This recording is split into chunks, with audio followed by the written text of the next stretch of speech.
من كل خلف عدول ينفون عنه تحريف القالين وانتحال المبطلين وتأويل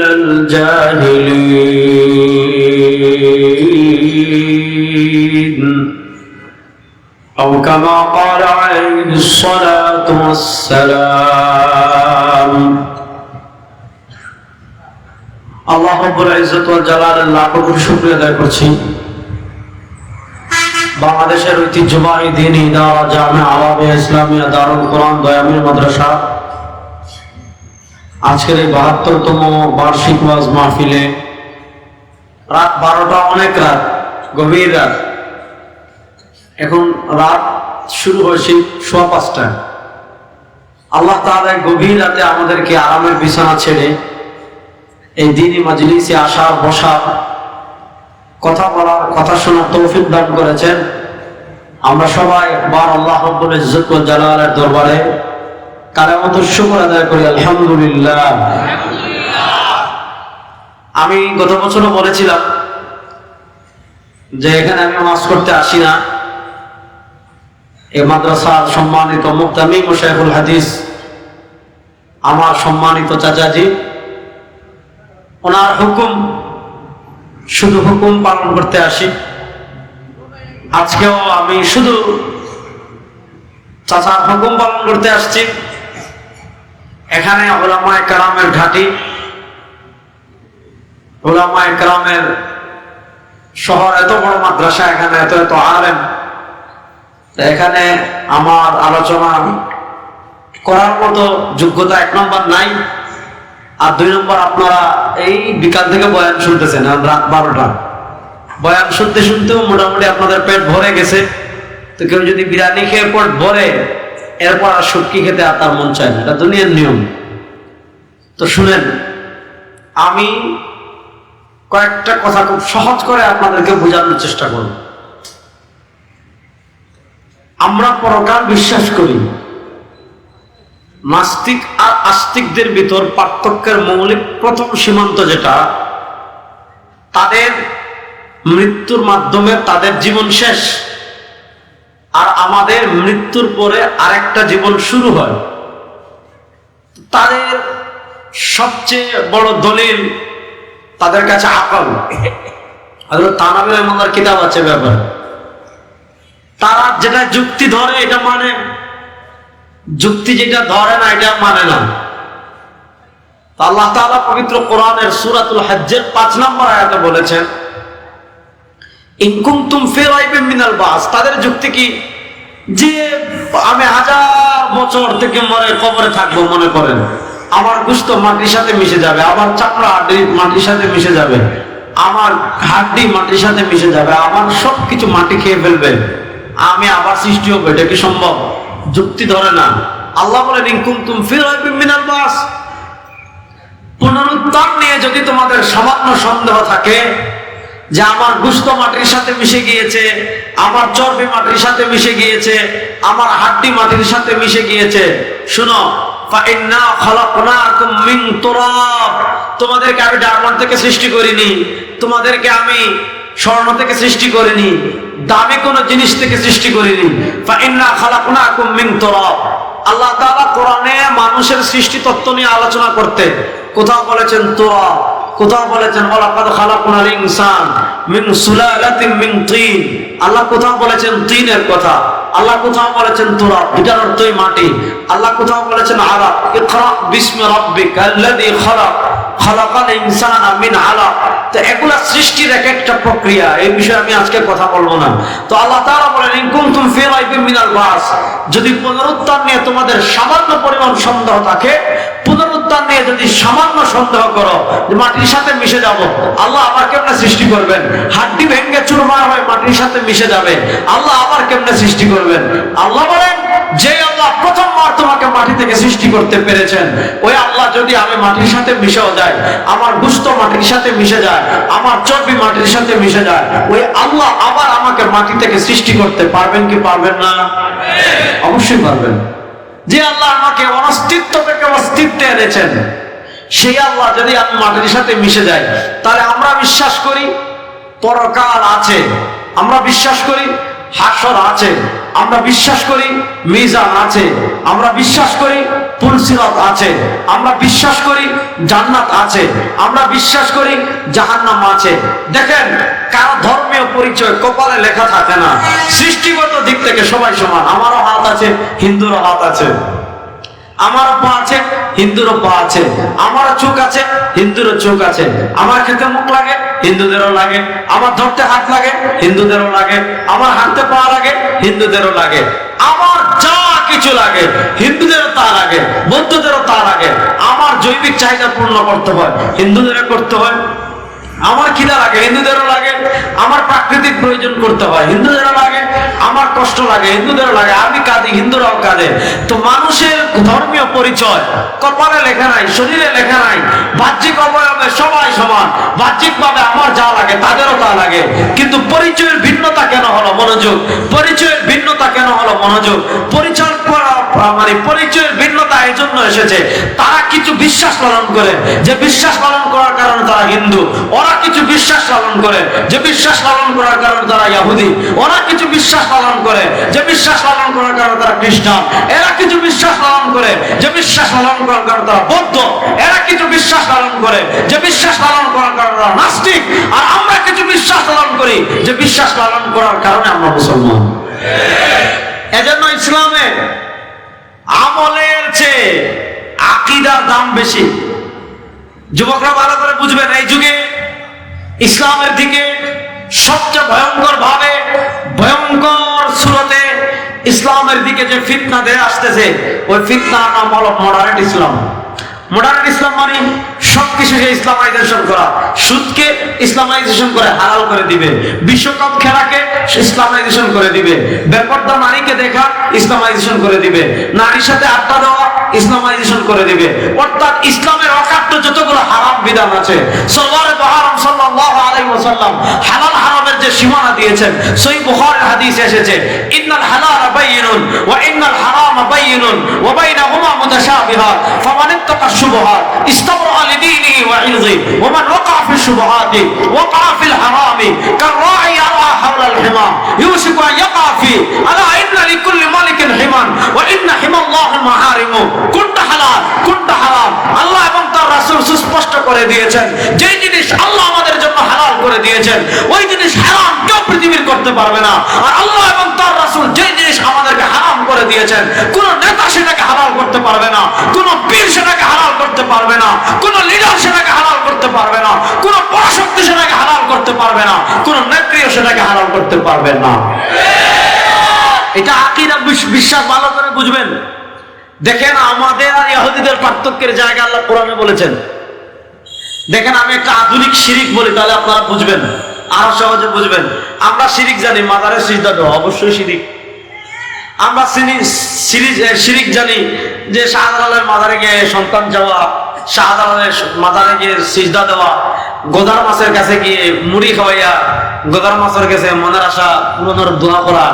অথবা আপনি মনে করা শাহজালালের মাজারের গোদার মাছরে মুড়ি খই খাওয়াইলে, অথবা শাহজালালের মাজারের ডেস্কিট টেকা দিলে, অথবা শাহজালালের মাজারের মোমবাতি দিলে আপনার মনের আশা পূরণ হয়ে দিব। আপনি যদি এমন বিশ্বাস করেন, আপনারা আইয়ামে জাহেলিয়াতের কাফেরদের ভিতর কোনো পার্থক্য নাই। এগুলা তো শিরিক, মুসলমান কম বেশি জানেন। আমি একটা আধুনিক শিরকের কথা বলি, তাহলে আপনারা বুঝবেন আমাদের আর ইহুদিদের পার্থক্যের জায়গাটা কোথায়। আমাদের রব কে? না আসতে বলেন জুড়ে বলেন না, অনেক রাত হয়েছে, আল্লাহর রহমত তো দুনিয়া আসমানের নিকটে চলে আসছে। তাহলে বলেন আমাদের রব কে? আল্লাহ। দেখেন, রব মানে কি, রবের পরিচয় কি? দেখেন, ইসলামের এক একটা পরিভাষা, এটা আমাদের কাছে আমানত। রব, ইলাহ, দ্বীন, ইবাদত, এগুলা শরিয়ার পরিভাষা। রব এটা একটা পরিভাষা, ইলাহ এটা একটা পরিভাষা, দ্বীন এটা একটা পরিভাষা, ইবাদত এটা একটা পরিভাষা। ইসলাম যেমন সুরক্ষিত, কোরআন যেমন সুরক্ষিত, ইসলামের পরিভাষাগুলো এভাবে সুরক্ষিত। 1400 বছর রবের যে অর্থ, এই অর্থই আপনাকে করতে হবে, ভিন্ন অর্থ আপনি করতে পারবেন না। 1400 বছর দিনের যে অর্থ, এই অর্থই আপনাকে করতে হবে, ভিন্ন অর্থ আপনি করতে পারবেন না। 1400 বছরে ইলাহের যে অর্থ, সেই অর্থই আপনাকে করতে হবে, ভিন্ন কোনো অর্থ করতে পারবেন না। 1400 বছরে আপনার ইবাদতের যে অর্থ, নবী, সাহাবী, তাবেঈ, তবে তাবেঈ, আইম্মা, মুজতাহিদিন 1400 বছর থেকে ইসলামের পরিভাষার যেই অর্থে যেটা ব্যবহার হয়ে আসছে, ওই অর্থে আপনাকে এটাই ব্যবহৃত করতে হবে। এখন 1400 বছর রবের এক অর্থ করেছেন সাহাবী, এক অর্থ করেছেন তাবেঈ, এক অর্থ করেছেন তবে তাবেঈ, সাহাবী, তাবেঈ, তবে তাবেঈ, আইম্মা, মুজতাহিদিন, 1400 বছরের মুহাদ্দিসিনে কেরাম, 1400 বছরের ফুকাহায়ে কেরাম, 1400 বছরের উলামায়ে কেরাম রবের একটা অর্থ করেছেন, দ্বীনের একটা অর্থ করেছেন, ইলাহের একটা অর্থ করেছেন, ইবাদতের একটা অর্থ করেছেন। আপনি পণ্ডিতি করে, আপনি গবেষণা করে, আপনি নিজেকে জাহির করতে গিয়ে যদি এমন অর্থ করেন যে অর্থ সাহাবার সাথে মিলে না, যে অর্থ তাবেঈর সাথে মিলে না, যে অর্থ তবে তাবেঈর সাথে মিলে না, যে কায়েম মুস্তাহিদিনের সাথে মিলে না, আল্লাহর কসম করে বলি ওই অর্থ কখনো বিশুদ্ধ হয় না। ওই অর্থটা হলো দ্বীন এবং পরিভাষাকে বিকৃত করা ছাড়া কিচ্ছু না। এগুলো একটা গভীর আলোচনা, আপনারা বুঝবেন না, যেন আমি সহজ করে বললাম। তাহলে আমরা বিশ্বাস করি আমাদের রব একমাত্র জোরে বললেন আল্লাহ। আরে ভাই 4 মাস আগে জয় বাংলা ইনো হইলে ও আপনার নাজির বাজার থেকে শোনা গেছে, কারণ আল্লাহ আর আসতে পান। বলেন আমাদের রব কে? আল্লাহ। আর যুবকরা জোরে বলো আমাদের রব কে? আল্লাহ। রব মানে যিনি সৃষ্টি করেন, জব মানে রব মানে যিনি রিজিক দেন, রব মানে যিনি মৃত্যু দেন, রব মানে যিনি মৃত্যুর পরে আবার জীবন দান করতে পারেন। দেখেন আল্লাহ তাআলা কোরআনুল কারীমের জায়গায় জায়গায় আপনারা পাবেন আল্লাহ তাআলা তার পরিচয় তিনি নিজেই তুলে ধরেছেন, তার পরিচয় বান্দাদের সামনে তিনি নিজেই উপস্থাপন করেছেন। আল্লাহ তাআলা কোরআনে তার পরিচয় দিচ্ছেন, আল্লাহুল্লাযী খালাকাকুম। আরে আল্লাহর পরিচয় তোমরা জানো, আল্লাহকে তোমরা চিনো। আল্লাহর পরিচয় হলো আল্লাহুল্লাযী খালাকাকুম। আল্লাহর পরিচয় হলো আল্লাহ সৃষ্টি করেছেন। আল্লাহর পরিচয় সুম্মা রাযাকাকুম, আল্লাহ রিজিক দিয়েছেন। আল্লাহর পরিচয় সুম্মা ইউমীতুকুম, আল্লাহ মৃত্যু দিবেন। আল্লাহর পরিচয় সুম্মা ইউহয়িকুম, মৃত্যুর পরে আবার পুনরায় সৃষ্টি করবেন আল্লাহ। এরপর আল্লাহ কাফেরদেরকে বলছেন তোমরা যে মূর্তি দিয়ে আল্লাহর সাথে শিরিক করো, তোমরা যে তারকা দিয়ে আল্লাহর সাথে শিরিক করো, তোমরা যে সূর্য দিয়ে আল্লাহর সাথে শিরিক করো, তোমরা লাত মূর্তি দিয়ে আল্লাহর সাথে শিরিক করো, মানাত মূর্তি দিয়ে আল্লাহর সাথে শিরিক করো, হুবল মূর্তি দিয়ে আল্লাহর সাথে শিরিক করো, উজ্জা মূর্তি দিয়ে আল্লাহর সাথে শিরিক করো, আবু জাহেল দিয়ে আল্লাহর সাথে শিরিক করো, নেতা দিয়ে আল্লাহর সাথে শিরিক করো, নেত্রী দিয়ে আল্লাহর সাথে শিরিক করো। আল্লাহ বলেন হাল মিন শুরাকাইকুম মান ইয়াফআলু যালিক, তোমরা যাদেরকে দিয়ে আল্লাহর সাথে শিরিক করো তারা সৃষ্টি করতে পারবে না, রিজিক দিতে পারবে না, জীবন দিতে পারবে না, মৃত্যু দিতে পারবে না, মৃত্যুর পর আবার সৃষ্টি করতে পারবেন না। যেহেতু আমাদেরকে সৃষ্টি করেছেন আল্লাহ, যেহেতু আমাদেরকে রিজিক দেন আল্লাহ, যেহেতু আমাদেরকে বাঁচিয়ে রেখেছেন আল্লাহ, যেহেতু আমাদেরকে মৃত্যু দিবেন আল্লাহ, যেহেতু আমাদেরকে মৃত্যুর পর আবার পুনরায় জীবিত করবেন আল্লাহ, এজন্য রব মূর্তি হতে পারে না, রব তারকা হতে পারে না, রব সূর্য হতে পারে না, রব নেতা হতে পারে না, রব নেত্রী হতে পারে না, রব কোনো পরাশক্তি হতে পারে না।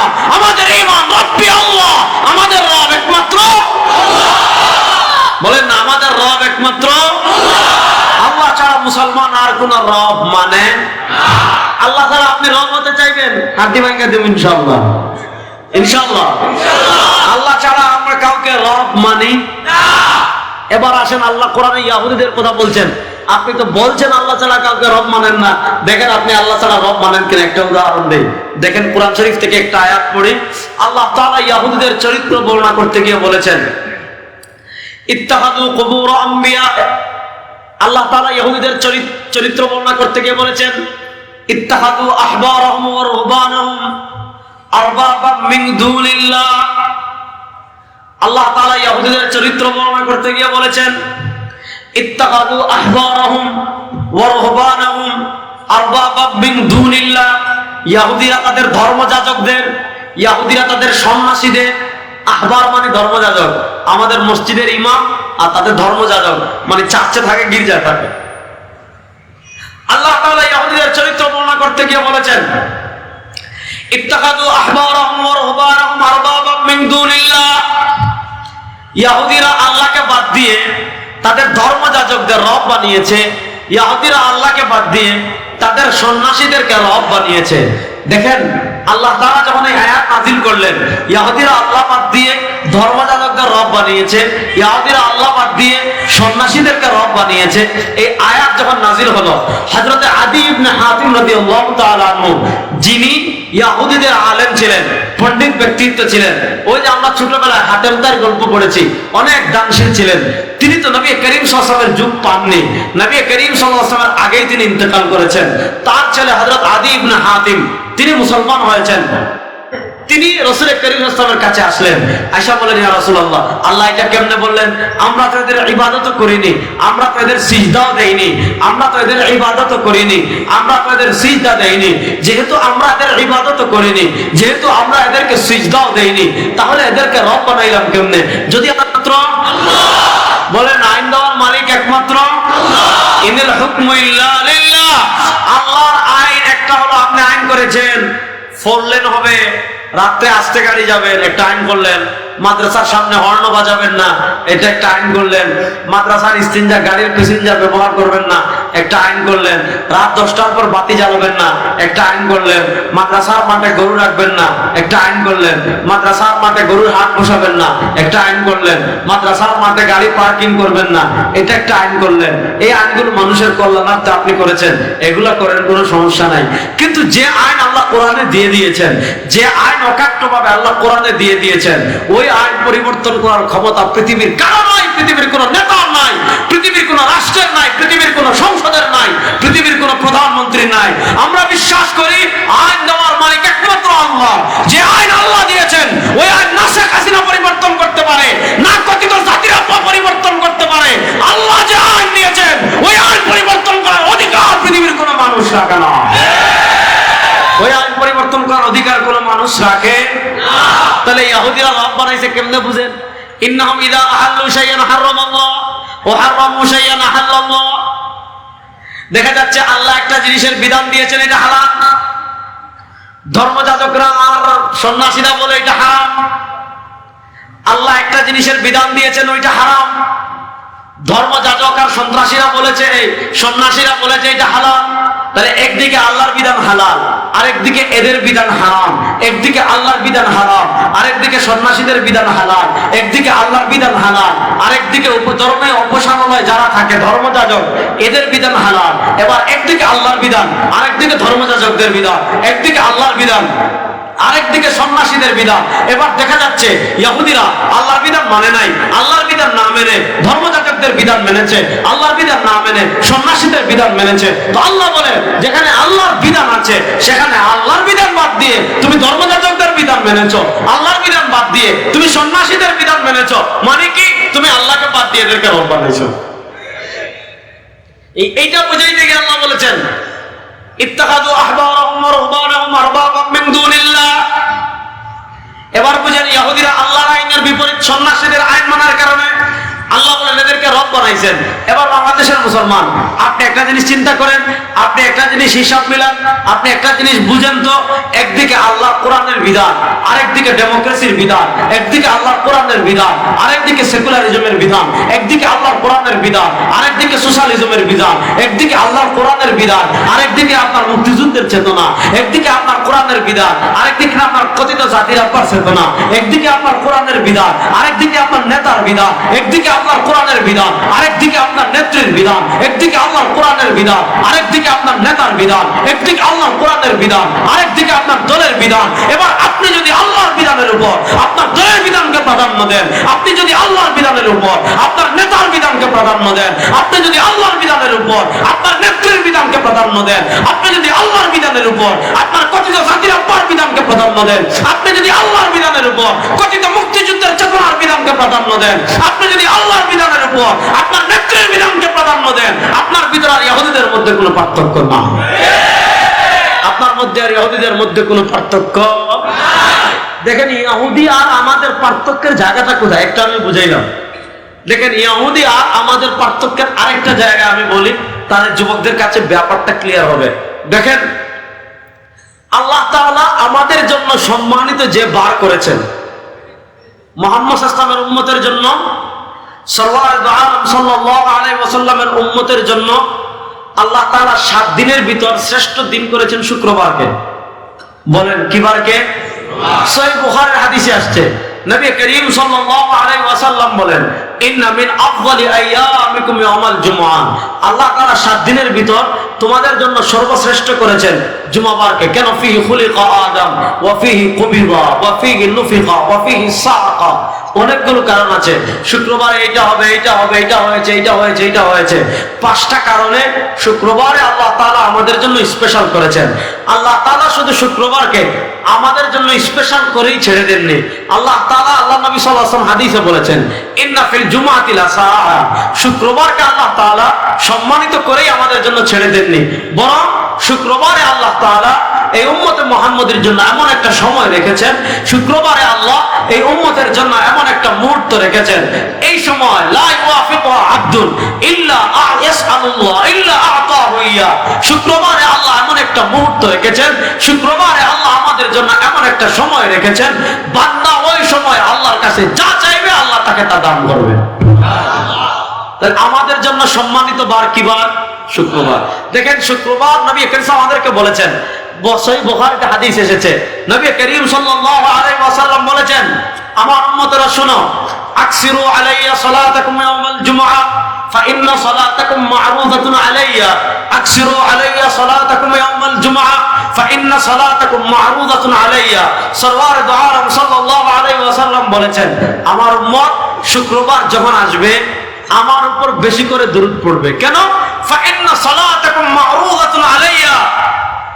শুক্রবারে দয়ামিরে বসে আপনি দুরূদ শরীফ পড়েছেন, শুক্রবারে আপনি সিলেটে বসে দুরূদ শরীফ পড়েছেন, শুক্রবারে আপনি পৃথিবীর যে প্রান্তে বসে দুরূদ শরীফ পড়বে, ওই ফেরেশতাদের একটা স্পেশাল ফোর্স আছে, ফেরেশতাদের একটা বাহিনী আছে, ওই স্পেশাল ফোর্স ফেরেশতারা শুক্রবারে পৃথিবীর যে যে প্রান্তে নবী করিম সাল্লাল্লাহু আলাইহি ওয়াসাল্লামের নামে দুরূদ পড়বে, ফেরেশতারা ওই দুরূদ নিয়ে নবীর সোনার মদিনা রওজা আকদাসে পৌঁছায় দেন। সুবহানাল্লাহ বলে বড় কিপটামি করলেন। তাহলে আমাদের জন্য স্পেশাল বার কি বার?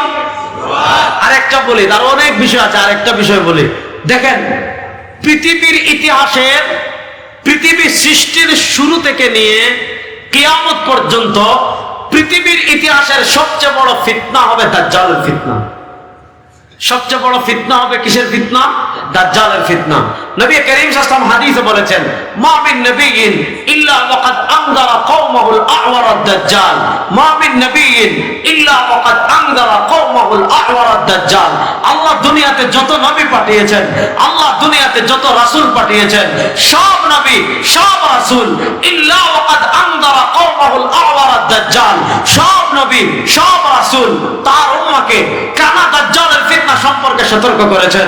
সরওয়ার দু আলম বলেন, ইন্নাহু আ'ওয়া, আমার উম্মত শুনো, কানা দাজ্জালের এক চোখ হবে কানা, দাজ্জালের ডান চোখ হবে কানা, ওয়া ইন্না রাব্বাকুম লাইসা বিআ'ওয়া। শুনেন, আমাদের আল্লাহ কি কানা? মাতুন না দেখি, আমাদের আল্লাহ কি কানা? না, দাজ্জালের এক চোখ হবে কানা, আর আমাদের আল্লাহ কানা না। নবী করিম সাল্লাল্লাহু আলাইহি ওয়াসাল্লাম বলেছেন, ইয়াখরুজু আনা ফীকুম, আমি দুনিয়াতে থাকা অবস্থায় যদি দাজ্জাল চলে আসে, ফাআনা হাজিজ, তোদের চিন্তা করতে হবে না, তোদের হয়ে আমি দাজ্জালের মোকাবেলা করব। ওয়া ইল্লা, আর আমি দুনিয়া থেকে চলে যাওয়ার পর যদি দাজ্জাল আসে, ফাকুল্লু মুরইন মুসলিম হাজিজুল লিআনফুসিকুম, তাহলে প্রত্যেক মুসলমান দাজ্জালের ফিতনা থেকে তোমরা ঈমানকে রক্ষা করবে, দাজ্জালের ফিতনা থেকে ইসলামকে রক্ষা করবে। তোমাদের ঈমানের মতো যে দৌলত আল্লাহ দান করেছেন, যদি দাজ্জাল তোমরা থাকা অবস্থায় দুনিয়াতে চলে আসে, তাহলে দাজ্জালের কবল থেকে প্রত্যেকেই চেষ্টা করে করে করে করে তোমাদের ঈমানকে হেফাজত করবে। নবী করিম সাল্লাল্লাহু আলাইহি ওয়াসাল্লাম দাজ্জালের ফিতনাকে এত ভয় পেতেন এবং এতটা রাসূলুল্লাহ সাল্লাল্লাহু আলাইহি ওয়াসাল্লাম দাজ্জালের ফিতনা থেকে আশ্রয় চাইতেন। হাদিসে আসছে, কানা সামিয়াতু ফি দুবুরি কুল্লি সালাত, আল্লাহ নবী সব নামাজের মধ্যে দোয়া করতেন, আল্লাহুম্মা ইন্নী আউযু বিকা মিন ফিতনাতিল মাহইয়া ওয়াল মামাত ওয়া আউযু বিকা মিন ফিতনাতিল মাসিহিদ দাজ্জাল। নবী করিম সাল্লাল্লাহু আলাইহি ওয়াসাল্লাম আল্লাহ রাব্বুল ইজ্জত ওয়াল জালালের কাছে দোয়া করতেন, আয় আল্লাহ, ইন্নী আউযু বিকা মিন ফিতনাতিল মাসিহিদ দাজ্জাল, আয় আল্লাহ, কানা দাজ্জালের ফিতনা থেকে আমি আপনার কাছে আশ্রয় চাই। তো দেখেন, দাজ্জাল হবে কারিশমাটিক একটা চরিত্র, দাজ্জালকে আল্লাহ এমন কিছু পাওয়ার দিবেন, দাজ্জালকে আল্লাহ এমন কিছু ম্যাজিক দিবেন, দাজ্জালকে আল্লাহ এত কিছু ক্ষমতা দিবেন। আমরা একটা গল্প পড়েছি ছোটবেলায়, হেমিলনের বাঁশিওয়ালা। তো পৃথিবীতে প্রকৃত হেমিলনের বাঁশিওয়ালা যদি কেউ হয়, সেটা হবে কানা দাজ্জাল। শুনেন, আজকে মানুষ কিচ্ছু নাই, নামাজ পড়ে না, রোজা রাখে না, হজ করে না, যাকাত দেয় না, শাহজালালের মাজারে বসে গাঞ্জা খাইতে খাইতে খাইতে খাইতে দাঁতে গাঞ্জার লেয়ার ফেলে দিছে, অর্থাৎ দাঁতে গাঞ্জার 4-5টা লেয়ার পড়ে গেছে। পর্দা নাই, গোসল নাই, দুর্গন্ধে পাশা যাওয়া যায় না, ফজরের সময় ঘুমায়, পর্দা করে না।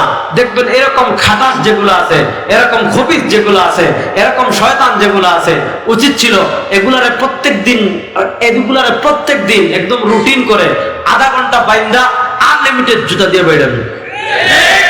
সবচেয়ে বড় কারণ।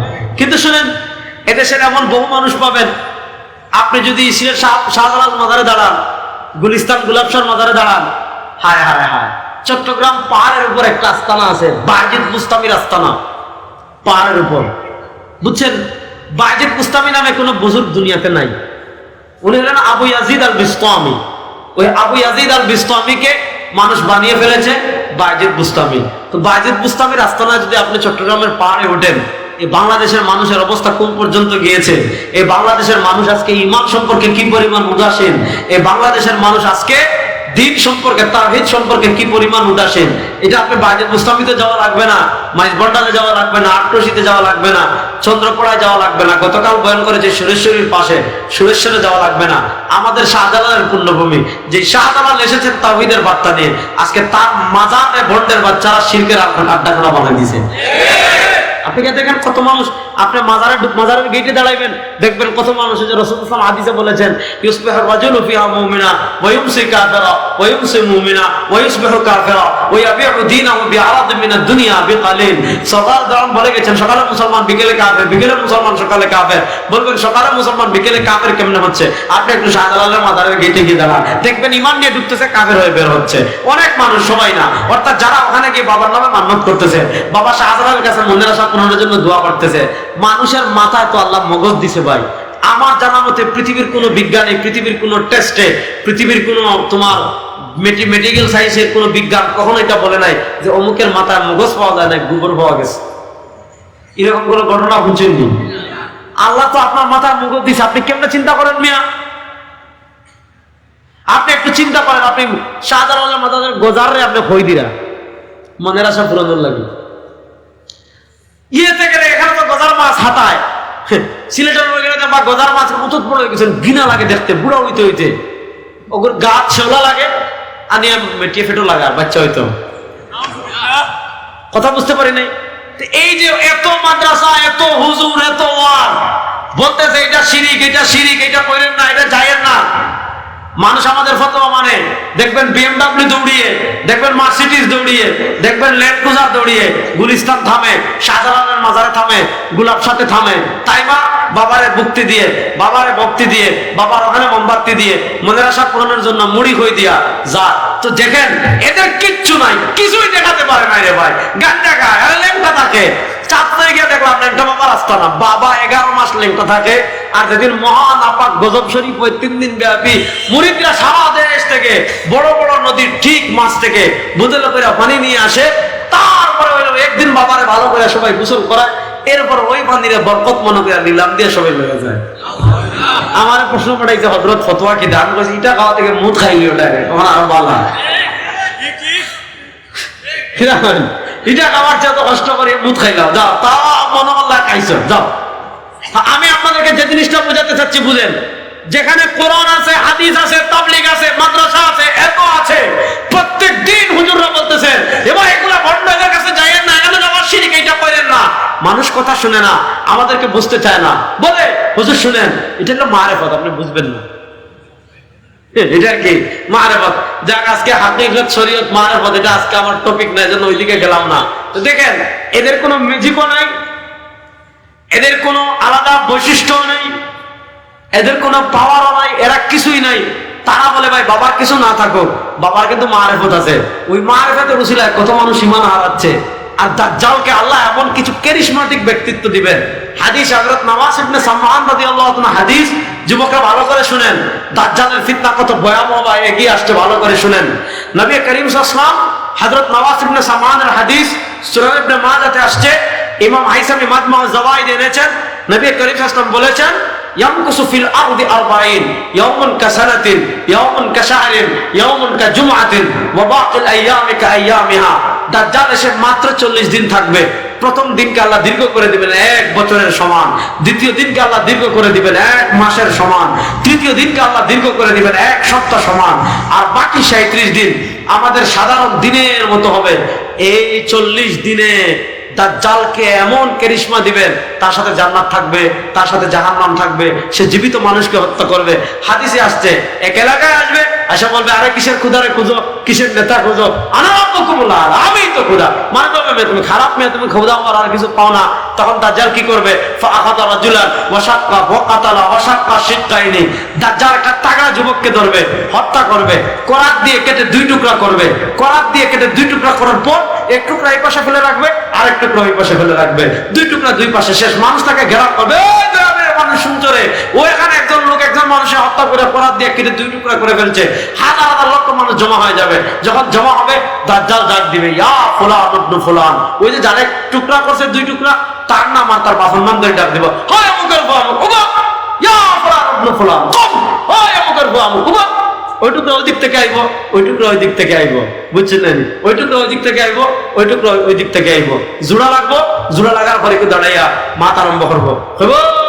সম্মানিত উপস্থিতি, সম্মানিত সুধী মণ্ডলী, আপনার নেতা খুঁজছেন, আপনার আমির খুঁজছেন, আপনার এত কিছু খুঁজছেন। প্রিয় সুধী, এই যে দেখেন, যিনি এত বড় কারিশমা দেখিয়েছেন, আমাকে হত্যা করে জীবিত করেছেন, আমি বলছি তিনিই নেতা, তিনিই খুদা, তিনি মানুষের রূপ ধরে এসেছেন। আচ্ছা হোক্কা, বাঙালিরা খাইতে পারবা? তোমার দেখারি ম্যাডাম, জিতা মানুষ, মরা মানুষ জিতা করলিছে। আমরা সিধা অফার, বড় একটা খরিচর গাছ আছে টিকর পাড়া, বলতে আমরা সিধা অপর বলতে আরেকটু হয়েছে, এটি 2 বছর আগের ঘটনা, বুঝছেন? বালা করে বুঝকা দেখবেন, গরম শীতকাল আইলে খরিচের গাছ আপনারা কি তখন বড় গাছ দেবে রাস্তা খাবে, কিতা গাছ হয়? বট গাছ না, হ্যাঁ বট গাছ না, হ্যাঁ সরিষার গাছ না, কিতা হ্যাঁ হ্যাঁ কারো তালবাড়ি আর একদম খান্দার দেহ। আপনারা হরিয়ান না, আপনারা আমার, আরে ভাই রাস্তার কাছে মোটা মোটা গাছ হলানি, আবার বট গাছ। আচ্ছা যে গাছ হোক, যে যেটা মনে করেন আমি আর বুঝাইতে পারলাম না। ধাক্কা ওলা টিকের ওটা বড় গাছ একটা হয়েছে। এখন শীতকাল যে কারণে ও গাছ একটু গামছে, আর ও গাছ একটু গামিয়া একটু একটু একটু একটু একটু একটু একটু একটু কি হয়েছে, পানি পড়া আরম্ভ হয়েছে। লা হাওলা ওয়ালা কুওয়াতা। 2-1 দিনের ভিতর পুরো এলাকার খবর চলছে, অমুক গাছটাকে গইবি পানি পড়ে, খিদা পড়ে গইবি পানি পড়ে। এখন দেখা যায় কেউ তোমার মোমবাতি লইয়া, কেউ আপনার চাল লইয়া, কেউ আপনার গরু লইয়া, কেউ আপনার ছাগল লইয়া আইসা দেখে, মানে এটা খবর ছড়াইতে যে গইবি পানি পড়ে। কিছুদিন আগে আর আমি গিয়ে আসছি মেহেরপুর, মানে চুয়াডাঙ্গার পরে মেহেরপুর, একদম বাংলাদেশের ওই প্রান্ত মেহেরপুরে এক বেটা মনে হয় তার গাছ আছে, গিয়ে উড়াই দিছে যে ই গাছের আপনি যেখান মনে আশা কইবা, গাছের জবাব দে। ওই যে আপনার মনে দেখানো হয়, আপনার খানে ওখান বাজে যেমন হয়েছে পায়ে খোপ কাছে, আমার নাম কিতা, আপনার মনে হয়েছে আবরার, এখন গাছে খানে লাগাইছেন, ওন থেকে আওয়াজ আইছে আবরার। এখন মুহূর্তের ভিতর পুরো এলাকা খবর ছড়াই উড়াইছে, অমুকর বাড়ির গইবি গাছ উঠে গেছে, ইকে আপনি যেখান কইবা ওখানে উত্তর দেন। এখন বেটা দেখছে মানুষের খাইতে পারেন না, গাছ খাটি না, শেষ গাছ কিনা হয়েছে, খাটি লাইছে। তো আপনি একটা জিনিস চিন্তা করেন, এই ধরনের কুসংস্কারে যদি মানুষ এইভাবে দৌড়ায়, দাজ্জাল এসে জীবিত মানুষ হত্যা করে ফেলবে, হত্যা করে 2 টুকরা করে আবার জীবিত করবে। বলেন, এই যাদের ইমানের আজকে যে হালত, সামান্য 1 কাপ লাল চা খেলে যারা আদর্শ বিক্রি করে দেয়, সামান্য 100 টাকার নোটের কাছে যারা আদর্শ বিক্রি করে দেয়, সামান্য 1000 টাকার নোটের কাছে যারা আদর্শ বিক্রি করে দেয়, এই জাতিকে আপনি কেমনে থামাবেন?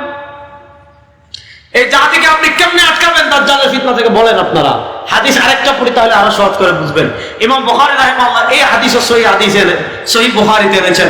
নবী করিম সাল্লাল্লাহু আলাইহি ওয়াসাল্লাম বলেন, আমার উম্মতেরা শুনো, সায়াতি আলান নাসি সানাওয়াতুন খাদ্দাআত, সায়াতি আলান নাসি সানাওয়াতুন খাদ্দাআত يصدق فيها الكاذب ويكذب فيها الصادق ويؤتمن فيها الخائن ويخفن فيها الأمين ويتكلم فيها الرويبضة قالوا وما الرويبضة قال الرجل التافه يتكلم في أمر العامة নবী করিম সাল্লাল্লাহু আলাইহি ওয়াসাল্লাম বলেছেন, আমার উম্মতেরা শোনো, আমার উম্মতেরা শোনো, সায়াতি আলান নাসি সানাওয়াতুল খাদ্দাআত, অতি শীঘ্রই আমার উম্মার উপর কিছু ধোঁকার বছর আসবে, অতি শীঘ্রই আমার উম্মার উপর কিছু বাটফারি বছর আসবে। ধোঁকার বছর, বাটফারি বছর। তাহলে বছর আবার ধোঁকার হয় কেমনে? বছর আবার বাটফারি বছর হয় কেমনে? নবী করিম সাল্লাল্লাহু আলাইহি ওয়াসাল্লাম বলেছেন, এই বছরগুলো ধোঁকা হবে কেন? এই বছরগুলো বাটপাড়ির বছর হবে কেন? এই বছরগুলো ধোঁকা এবং বাটপাড়ি হওয়ার কারণ হলো ইউসাদ্দাকু ফিহাল কাযিব ওয়া ইউকাযযাবু ফিহাল সাদিক।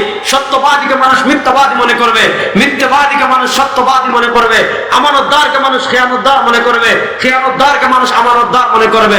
আজকে আমাদের দেশের মানুষের অবস্থা দেখেন, জান এটা চুর, এটা টাকা চুরি করে, এটা গম চুরি করে, এটা চাল চুরি করে, এটা রড চুরি করে, এটা উন্নয়নের নামে রডের বদলে বাঁশ দেয়, এরা রাষ্ট্রের কোটি কোটি টাকা বিদেশে পাচার করে। এটা আমাদের দেশের কৃষকরা। আমাদের বাংলাদেশের মৌলিক ইনকাম সোর্স হলো দুইটা। আমাদের রাষ্ট্রের অর্থনীতির, আমাদের রাষ্ট্রের ইকোনমির ভিত্তি দাঁড়িয়ে আছে, একটা হলো প্রবাসীদের রেমিটেন্স, আর আরেকটা হলো মানে শিল্প বিপ্লব। যেটা দেখেন, আমাদের রাষ্ট্রের ইনকামের সবচেয়ে বড় সোর্স হলো রেমিটেন্স, প্রবাসীরা। আমাদের প্রবাসীরা বিদেশে মাথার ঘাম পায়ে ফেলে টাকা কামায়, ওই টাকা ব্যাংকে পাঠায়, ওই ব্যাংকের একটা টাকা গিয়ে আপনার রাষ্ট্রের রিজার্ভে জমা হয়, রাষ্ট্রের আর্ন হয়। আমাদের প্রবাসীরা পায়ের টাকা মাথা ঘাম পায়ে ফেলে টাকা কামায়, চুরের দলেরা, ডাকাতের দলেরা ওই টাকাগুলো পাচার করে, ওই টাকা চুরি করে বিদেশে বেগম পাড়া তৈরি করে। আছে না নাই? আপনি জানেন এটা চুর, এটা বাপও চুর, এটা ডাকাতের বাপও ডাকাত, এটা টাকা পাচারকারী, এর বাপও টাকা পাচারকারী, এটা দুর্নীতিবাদ, তার বাপও দুর্নীতিবাদ, এটা গম খেয়েছে, তার বাপও গম খেয়েছে, এটা চাল খেয়েছে, তার বাপও চাল খেয়েছে। এই ধরনের চোর বাটপার সন্ত্রাসদের পিছনে এদেশের মানুষ আজকে স্লোগান দেয় না, অমুক ভাইয়ের চরিত্র। আমাদের এলাকার দেন, আমি আপনারা এলাকার কথা বলেন না, আল্লাহ জানেন। আমাদের বাংলাদেশের সাধারণ মানুষের চরিত্র, অমুক ভাইয়ের চরিত্র ফুলের মতো পবিত্র, দেনই স্লোগান। অথচ হেও গিয়া ও ওখান খইয়া মিছিলতে গিয়ে খইয়া 100 টাকার নোট একটা পায়, অথবা 1000 টাকার নোট একটা পায়। বাজারও 100 টাকার নোট লইয়া এই নাই হয়, এগুর 14 গোষ্ঠী থেকে বাদ আল্লাহর জমিন আন নাই। আপনি দেখেন রাসূলুল্লাহ 1400 বছর আগে হাদিস বলে গিয়েছেন, আপনি 1400 বছর পরে হাদিস গবেষণা করেন, দেখবেন মনে হবে যে আমাদের বাংলাদেশের মানুষের লাগে মনে নবী হয়ে গেছেন। ইউসাদ্দাকু ফিহাল কাযিব।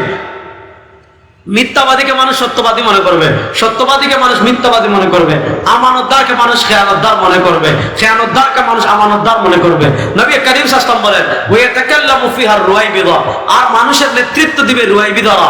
সাহাবা একরাম জিজ্ঞেস করলেন, রুয়াইবিদা কারা? নবী জবাব দিচ্ছেন, রাজুলুত তাবিউ ইয়াতাকাল্লামু ফি আমরিল আম্মা। যার কাছে ইলমুল ওয়াহির ইলম, যার কাছে কোরআনের ইলম নাই, যার কাছে হাদিসের ইলম নাই, যার কাছে তাকওয়া নাই, যার কাছে সওয়ারে দুআর আদর্শ নাই, যার কাছে সাহাবায়ে কেরাম রিদওয়ানুল্লাহি আলাইহিম আজমাইনের আদর্শ নাই, এই ধরনের চোরেরা, ডাকাতেরা, মূর্খরা, টাকাচোররা, দুর্নীতিবাজরা, দুঃশাসকরা, স্বৈরাচাররা সাধারণ মানুষের নেতৃত্ব দিবে। 1400 বছরের আগে হাদিস।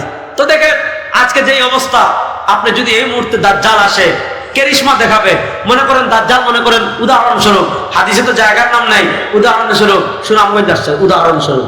আবার মনে করেন না যে আমরা সব বলে দিছে যে দাজ্জাল সুনামগঞ্জ আসবে, এগুলা বাড়াবাড়ি। আমি যেটা বলেন এটা বলেন নাই, আবার এটা কাট করেও দিয়ে নাম এতটুকু বলেছে উদাহরণস্বরূপ।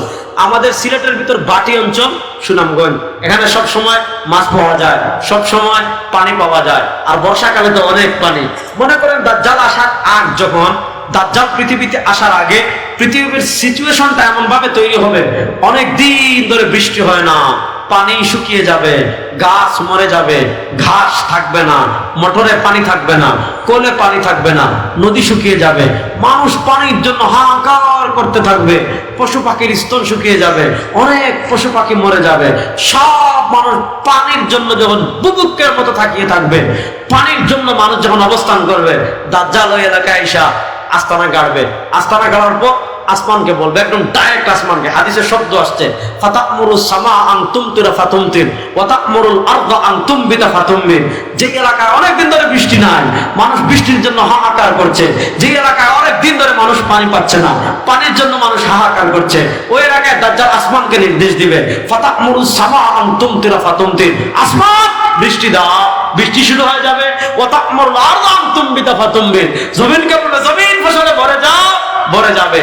গরু, ছাগল, মহিষ বলবে স্তনে দুধে ভরপুর হয়, স্তন যেন দুধে ভরপুর হয়ে যাবে। মানুষ মনে বলবে, আরে কিসের খাজা বাবা, কিসের শাহজালাল, সবচেয়ে বড় আল্লাহর হৃদয় দেখি দাজ্জাল। তাহলে দাজ্জালের ফিতনা থেকে বাঁচার দরকার আছে না নাই? আল্লাহ তাআলা দাজ্জালের ফিতনা থেকে বাঁচার জন্য আরো অনেক কথা আছে দাজ্জাল নিয়ে, আমি ওগুলো বলবো না, ওই একটু আলোচনা আসছে তাও লম্বা হয়ে গিয়েছে। দাজ্জালের ফিতনা থেকে বাঁচার স্পেশাল আমল নবী করিম সাল্লাল্লাহু আলাইহি ওয়াসাল্লাম আমাদেরকে দিয়েছেন। ইমাম তাবারানী এনেছেন, ইমাম হাইসামি এনেছেন, ইমাম মুনজিরি এনেছেন, ইমাম ইবনে কাসির তাফসীর ইবনে কাসির এনেছেন, আর অসংখ্য কিতাবে হাদিসটা এসেছে। নবী করিম সাল্লাল্লাহু আলাইহি ওয়াসাল্লাম বলেন, মান ক্বারা সূরাতাল কাহফি ইয়াউমাল জুমআহ উসিমা মিনাল ফিতনাতি ওয়া ইন খারাজা দাজ্জাল।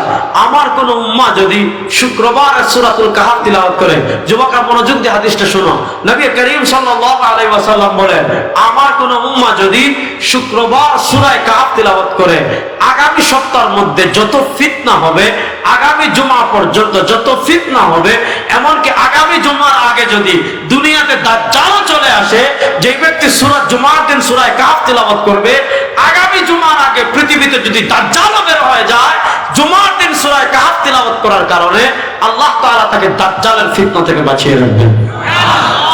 এই জুমাবারে সূরা কাহফ কারা কারা পড়বেন দেখি একটু হাত তুলে তো। আল্লাহ আমাদের সবাইকে সূরা কাহফ পড়ার তিলাওয়াত তৌফিক দান করুন। তাহলে বলেন, আল্লাহ তাআলা আলোচনা যেখান থেকে গেছিল ওখানে আবার যাই। আল্লাহ তাআলা আমাদের জন্য সম্মানিত করেছেন কি বারকে? মূল কথা তো বলছি, আল্লাহ তাআলা আমাদের জন্য স্পেশালি সম্মানিত করেছেন কি বারকে?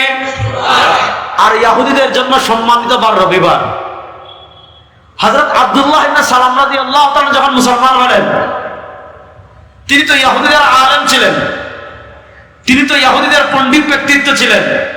হযরত আব্দুল্লাহ ইবনে সালাম রাদিয়াল্লাহু তাআলা যখন মুসলমান হলেন, আব্দুল্লাহ ইবনে সালাম রাদিয়াল্লাহু তাআলা মুসলমান হওয়ার পর শুক্রবারকে তিনি 100 সম্মান করেন, শুক্রবারকে তিনি 100 মর্যাদাশীল মনে করেন। শুক্রবার নিয়ে তার কোনো প্রশ্ন নাই, শুক্রবারের মর্যাদা নিয়ে তার কোনো আপত্তি নাই, শুক্রবারের আমল নিয়ে তার কোনো আপত্তি নাই। কিন্তু যেহেতু তিনি আগে ইহুদি ছিলেন, রবিবার তার ধর্মে আগের ধর্মে সম্মানিত ছিল, এজন্য শুক্রবারকে সম্মানিত মনে করার পর রবিবারের প্রতি তার অন্তরের ওই কোণে একটা টান রয়ে গিয়েছে। আমাদের ধর্মে উটের গোশত খাওয়া হালাল, তাদের ধর্মে হালাল ছিল না। তিনি মুসলমান হওয়ার পর উটের গোশতকে হালাল মনে করেন, কিন্তু আগের ধর্মে যেহেতু খেত না, এজন্য তিনিও খেতেন না। দেখেন আল্লাহ তাআলা এই ঘটনার প্রেক্ষিতে হযরত আব্দুল্লাহ ইবনে সালাম রাদিয়াল্লাহু তাআলা আনহুর ওই যে রবিবারের প্রতি একটা টান রয়ে গিয়েছে অন্তরে, ওটার কারণে আল্লাহ তাআলা কোরআনে আয়াত নাযিল করে দিয়েছেন, ইয়া আইয়ুহাল্লাযীনা আমানু দুখুলু ফিস-সিলমি কাফা। ও ঈমানদাররা, যখন ইসলামে প্রবেশ করবা, পরিপূর্ণভাবে প্রবেশ করবা, ইসলামে প্রবেশ করার পর কোন মুসলমানকে ইসলামের বাইরে যাওয়ার কোনো সুযোগ নাই। ওয়ালা তাত্তাবিউ খুতুওয়াতিশ শাইতান, ওয়ালা তাত্তাবিউ খুতুওয়াতিশ শাইতান। জীবনের কোন ক্ষেত্রে শয়তানকে অনুসরণ করা যাবে না। দেখেন ইহুদি আর আমাদের পার্থক্যের আমাদের মধ্যে পার্থক্যের জায়গাটা কোথায়? ওই ইহুদি আর আমাদের পার্থক্যের সীমারেখাটা আমি বুঝেছিলাম। ইহুদিরা কি করত? মতের পক্ষে আসলে ধর্ম মানত, দলের পক্ষে আসলে ধর্ম মানত, যুক্তির পক্ষে আসলে ধর্ম মানত, মতের বিপক্ষে গেলে ধর্ম মানত না, যুক্তির বিপক্ষে গেলে ধর্ম মানত না, দলের বিপক্ষে গেলে ধর্ম মানত না, গোত্রের বিপক্ষে গেলে ধর্ম মানত না। আল্লাহ তাআলা ইহুদিদেরকে উদ্দেশ্য করে বলেছেন, আতাকফুরুনা বিবা'দিল কিতাব ওয়া আফাতুমিনুনা বিবা'দিল কিতাব ওয়া তাকফুরুনা বিবা'দ। আরে তোমরা কি কিছু বিশ্বাস করো, কিছু অবিশ্বাস করো? তাহলে মতের পক্ষে আসলে ধর্ম মানা, মতের বিপক্ষে গেলে ধর্ম না মানা, দলের পক্ষে আসলে ধর্ম মানা, দলের বিপক্ষে গেলে ধর্ম না মানা, নেতার পক্ষে আসলে ধর্ম মানা, নেতার বিপক্ষে গেলে ধর্ম না মানা, নেত্রীর পক্ষে আসলে ধর্ম মানা, নেত্রীর বিপক্ষে গেলে ধর্ম না মানা, আপনার আদর্শের পক্ষে আসলে ধর্ম মানা, আপনার আদর্শের বিরুদ্ধে গেলে ধর্ম না মানা, আপনার স্বার্থের পক্ষে আসলে ধর্ম মানা, আপনার স্বার্থের বিপক্ষে গেলে ধর্ম না মানা। এটা মুসলমানদের চরিত্র না, এটা ইহুদি এবং খ্রিস্টানদের চরিত্র। আর মুসলমানদের চরিত্র কি? জীবনের সব ক্ষেত্রে ইসলাম মানতে হবে, জীবনের কোন ক্ষেত্রে ইসলামের বাইরে যাওয়ার কোনো সুযোগ নাই। দেখেন ইসলাম এমন একটা ধর্ম, আপনি হাঁটবেন কেমনে ইসলাম শিখিয়েছে, আপনি ঘুমাবেন কেমনে ইসলাম শিখিয়েছে, আপনি খাবেন কেমনে ইসলাম শিখিয়েছে, আপনি কথা বলবেন কিভাবে ইসলাম শিখিয়েছে, আপনি বাথরুমে যাবেন কিভাবে ইসলাম শিখিয়েছে, আপনি ব্যবসা করবেন কেমনে ইসলাম শিখিয়েছে, আপনি ত্যায্য সম্পত্তি বন্টন করবেন কেমনে ইসলাম শিখিয়েছে, আপনি পাড়া প্রতিবেশীর সাথে আচরণ করবেন কেমনে ইসলাম শিখিয়েছে, আপনি রাজনীতি করবেন কেমনে ইসলাম শিখিয়েছে, আপনি তাবলীগ করবেন কেমনে ইসলাম শিখিয়েছে, আপনি রাষ্ট্র পরিচালনা করবেন কেমনে ইসলাম শিখিয়েছে, আপনি সংসদ চালাবেন কেমনে ইসলাম শিখিয়েছে, আপনি বিচার করবেন কেমনে ইসলাম চালিয়ে শিখিয়েছে, আপনি রাষ্ট্র পরিচালনা করবেন কেমনে ইসলাম শিখিয়েছে, আপনি অর্থনীতি পরিচালনা করবেন কেমনে ইসলাম শিখিয়েছে। আপনি সিটি কর্পোরেশন চালাবেন কেমনে, ইসলাম শিখিয়েছে। ইউনিয়ন পরিষদ চালাবেন কেমনে, ইসলাম শিখিয়েছে। উপজেলা চালাবেন কেমনে, ইসলাম শিখিয়েছে। ইসলামের বাইরে কিছু আছে? আমি বলেছিলাম এই যুগে আমার কে ভাই আছে বাইরে হইতে যাচ্ছে, মাঠে না বেড়ে হইল ইসলাম।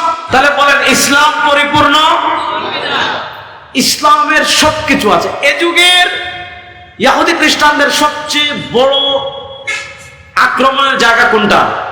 হযরত শেখুল ইসলাম জাস্টিস তাকি উসমানী হাফিজাহুল্লাহ, আমাদের বরেণ্য আকাবির হাকিমুল উম্মত মুজাদ্দিদে দ্বীন ও মিল্লাত আল্লামা আশরাফ আলী খান খান। তো দেখেন, খ্রিস্টানদের একটা চিন্তা ছিল, তাদের ধর্ম যেমন আংশিক, তাদের ধর্মটা শুধু গির্জার ভিতরে, গির্জার বাহিরে তাদের ধর্ম নাই। তাদের মৌলিক স্লোগানই ছিল রাষ্ট্র থাকবে আলাদা, ধর্ম থাকবে আলাদা।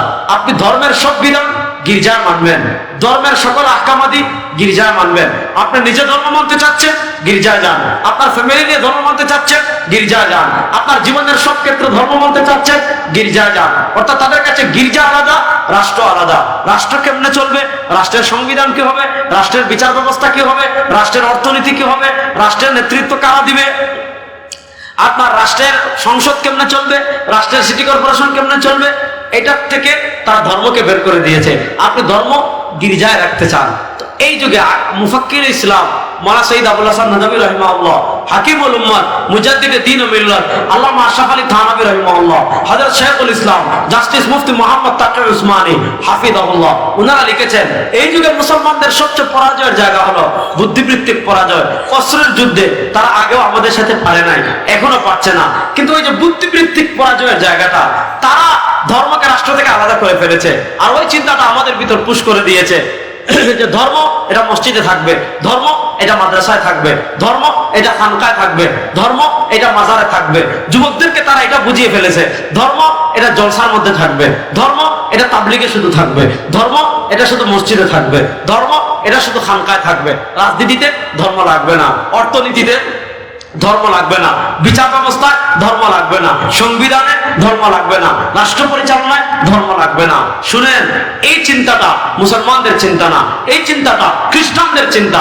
মুসলমানদের চিন্তা হলো ঘর থেকে নিয়ে রাষ্ট্র, সব জায়গায় ধর্ম লাগবে। বলেন, ঘর থেকে নিয়ে রাষ্ট্র সব জায়গায়। আপনি রাষ্ট্র পরিচালনা করতে হবে ধর্মের আলোকে, সংবিধান লিখতে হবে ধর্মের আলোকে, সংসার সাজাতে হবে ধর্মের আলোকে, বিচার করতে হবে ধর্মের আলোকে। আপনি মুসলমান যদি হন, আপনাকে মানতে হবে। এখন আপনি যদি বলেন না, ধর্ম শুধু মসজিদে থাকবে আর খানকায় থাকবে, তবলিগে থাকবে, মাদ্রাসায় থাকবে, সংবিধানে ধর্ম লাগবে না, রাষ্ট্রে ধর্ম লাগবে না, বিচার ব্যবস্থায় ধর্ম লাগবে না, সংসদে ধর্ম লাগবে না। আচ্ছা বলেন, রাজনীতির নামে এই যে সেকুলার চিন্তা, রাজনীতির নামে এই যে ইমান বিধ্বংসী চিন্তা, রাজনীতির নামে এই যে ইসলাম থেকে বের হওয়ার চিন্তা, আল্লামা কাউসারী রাহিমাহুল্লাহ তার মাকালাতুল কাউসারীতে মাকালা লিখেছেন, হুকমু মুহাওয়ালাতি ফাসলিদ দ্বীন আনিদ দাওলা। কোন মুসলমান যদি মনে করে রাষ্ট্র আলাদা, ধর্ম আলাদা, ধর্মের কোন বিষয় রাষ্ট্রীয় কোন বিষয় ধর্ম মাথা কামাবে না, আল্লামা কাউসারী রাহিমাহুল্লাহ লিখেছেন তার ঈমান থাকবে না। আজকে এই যে ফিকরি ইরতিদাদ, আজকে এই যে চিন্তাগত ইরতিদাদ, আজকে এই যে চিন্তাগত নাস্তিকতা, আজকে এই চিন্তাগত শিরক, আজকে এই চিন্তাগত কুফর দিয়ে আমাদের মুসলমান যুবকদের তারা যতটা না সংস্কৃতি দিয়ে আগ্রাসন করেছে, তারা যতটা না তরবারি দিয়ে আগ্রাসন চালিয়েছে, এর চেয়ে বেশি আগ্রাসন যেটা চালিয়েছে সেটা হলো বুদ্ধিবৃত্তিক আগ্রাসন। অর্থাৎ বুদ্ধিবৃত্তিক ভাবে তাদের চিন্তা কিছু শিরক ঢুকানো, তাদের চিন্তা কিছু কুফর ঢুকানো, তাদের চিন্তা কিছু কোরআন বিরোধী জিনিস ঢুকানো, তাদের চিন্তা কিছু হাদিস বিরোধী জিনিস ঢুকানোর চক্রান্ত করছে। এজন্য এই ফিতনার যুগে, এই ফাসাদের যুগে আমাদের মুসলমান যুবক যারা আছেন, আমাদের মুসলমান তরুণ যারা আছেন, তাদেরকে একটা হাদিস বলে আমি শেষ করছি। হাদিসটা শুনেন। এই ফিতনার যুগে নিজের আমলের হেফাজতের জন্য, এই ফিতনার যুগে নিজের ঈমানের হেফাজতের জন্য বেশি বেশি করে আলেমদের সুহবতে যাবেন, বেশি বেশি করে আলেমদের খানকায় যাবেন, বেশি বেশি করে আলেমদের কাছে বসবেন। নবী করিম সাল্লাল্লাহু আলাইহি ওয়াসাল্লাম বলেন, মাসালুল জালিসিস সালিহ, ইমাম বাইহাকী রাহিমাহুল্লাহ হাদিস এনেছেন। নবী করিম সাল্লাল্লাহু আলাইহি ওয়াসাল্লাম বলেন, মাসালুল জালিসিস সালিহ কামাসালি সাহিবিল মিসকি ইল্লাম তুসিবকা মিনহু শাই আসাবাকা মিন রিহি। আলেমদের মজলিসে বসা, আল্লাহ ওয়ালাদের মজলিসে বসা, আল্লাহ নেক মজলিসে বসা, আল্লাহ ওয়ালাদের সাথে জুড়ে থাকা, এটার উপমা কামাসালি সাহিবিল মিসকি, আতরওয়ালার মতো। আপনি খবর পেলেন দয়ামির বাজারে এক ব্যক্তি আতর বিক্রি করে, দুনিয়ার সবচেয়ে দামি দামি আতর। আপনি খবর পেলেন দয়ামির বাজারে এক ব্যক্তি পারফিউম বিক্রি করে, দুনিয়ার সবচেয়ে দামি দামি পারফিউম। আপনি তার দোকানে গিয়েছেন, বলেছেন ভাই আমাকে একটু আতর লাগিয়ে দাও, বলেছেন আমাকে একটু পারফিউম লাগিয়ে দাও। সে যদি আপনাকে আতর লাগিয়ে নাও দেয়, সে যদি আপনাকে পারফিউম লাগিয়ে নাও দেয়, আপনি যখন আতরের দোকানে ঢুকবেন, আপনি যখন পারফিউমের দোকানে ঢুকবেন, আসাবাকা মির রিহিহি, আপনার নাকে এসে আতরের ঘ্রাণ লাগবে, আপনার নাকে এসে পারফিউমের ঘ্রাণ লাগবে। আতরের ঘ্রাণ যখন নাকে লাগবে, পারফিউমের ঘ্রাণ যখন নাকে লাগবে, ভালো লাগবে কি লাগবে না? ভালো লাগবে। এটা হলো আলেমদের সোহবত, এটা হলো নেক মানুষের সোহবত। আপনি আলেমদের সোহবতে যাবেন, তাদের রকম পারফিউমের মতো। আপনি তাদের সোহবতে যাবেন, তাদের ঘ্রাণে আল্লাহ তাআলা আপনাকে গুনাহ থেকে বাঁচিয়ে রাখবেন। আর দুনিয়ার সব বাতিল ফিরকা একটাই চায় যে জনসাধারণকে আলেমদের থেকে বিচ্ছিন্ন করে দাও। কারণ আলেমরা তো হলেন শিকড়। কোরআন আসছে আলেমদের মাধ্যমে, দিন আসছে আলেমদের মাধ্যমে, শরিয়া আসছে ইসলামের আলেমদের মাধ্যমে, তোমার হাদিস আসছে আলেমদের মাধ্যমে, সুন্নাহ আসছে আলেমদের মাধ্যমে। এখন তারা চায় আওয়ামকে আলেমদের থেকে বিচ্ছিন্ন করে দেওয়া। আল্লাহ তাআলা আমাদের যুবক যারা আছেন শুনেন, আলেম হওয়ার মানদণ্ড ফেসবুক না, আলেম হওয়ার মানদণ্ড ইউটিউব না, আলেম হওয়ার মানদণ্ড ভিউ না। আমরা মনে করি যার ফেসবুকে ভিউ বেশি, যার ইউটিউবে ভিউ বেশি, যার লাইক বেশি, যার সাবস্ক্রাইব বেশি, যার ফলোয়ার বেশি, তিনি বড় আলেম, তিনি বড় শায়েখ। বাংলাদেশের এখন সবচেয়ে বড় আলেম মৌলানা মোহাম্মদ আব্দুল মালিক সাহেব। ওনার কোনো ফেসবুক নাই, ইউটিউব নেই, কিচ্ছু নেই। আপনার তো নাই, তাইলে আর কিতাব আছে। আমরা বরুণার বিষয় আমার ফেসবুক আছে। এই মডার্ন, আচ্ছা, এই মডার্ন ইসলামের মাধ্যমে তারা আমাদেরকে যে জিনিসটা প্রমোট করছে, যে ওই গড্ডালিকা প্রবাহের মতো যারা ফেসবুকে ইউটিউবে ভাইরাল হবে, বাস তার সংযোগ আছে কিনা, সে হাদিস জানে কিনা, তার সাহচর্য আছে কিনা, তার আকাবির আছেন কিনা, তার আসলাফ আছেন কিনা, বুজুর্গদের সে সান্নিধ্য প্রাপ্ত কিনা, মাদ্রাসায় একাডেমিক পড়াশোনা করেছে কিনা, বাস এগুলো আমাদের তরুণরা যাচাই বাছাই করে না, যে যেদিকে মন চায় ছুটে। আল্লাহ তাআলা আমাদেরকে আলেমের সুহবতে গিয়ে, আলেমের সান্নিধ্যে গিয়ে প্রত্যেকেই নিজেকে গঠন করা, আমাদের আখিরাতের ফিকির করার তৌফিক দান করুন। বলেছিলাম সামান্য ওয়াজ করব, অনেক কথা বলে ফেলেছি। আল্লাহ তাআলা যে কথাগুলো বললাম আমাদের সবাইকে আমল করার তৌফিক দান করুন। আলহামদুলিল্লাহি রাব্বিল আলামিন ওয়াল আকিবাতু লিল মুত্তাকিন والصلاة والسلام على أشرف الأنبياء والمرسلين وعلى آله وأصحابه أجمعين। আল্লাহ আজকের এই মাহফিলকে আপনি কবুল ও মঞ্জুর করে নেন। আল্লাহ এই গভীর রাত পর্যন্ত আমরা যারা বয়ান শুনেছি আমাদের সবার সকলের সব গুনাহকে মাফ করে দেন। আল্লাহ এই মাদ্রাসার 72 বছর হয়ে গিয়েছে। এই 72 বছরে যে সকল মুসলমান এই মাদ্রাসার খিদমত করে করে কবরের বাসিন্দা হয়েছেন, আল্লাহ তাদের কবরকে জান্নাতের টুকরা বানিয়ে